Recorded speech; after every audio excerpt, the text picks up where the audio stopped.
technician came to install the system. The installation took about half a day. Once everything was installed, we headed out to a field. He helped us set up the GPS system. I have to say, the high target auto steering system is very easy to learn and operate. Now let me take you into the tractor cab to show you how the auto steering system works. Today we're planting corn using a 6-row monosem planter and a compact 120 horsepower class Axos tractor.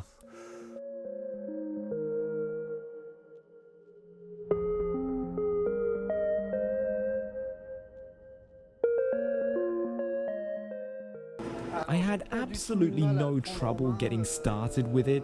This is where you create guidance lines, and here is where you create field boundaries. Everything is easy to access. What I really appreciated was how simple it is to choose the guidance line you want to use. Everything is right at your fingertips. You just scroll through the list and select the line you need. That makes it really convenient.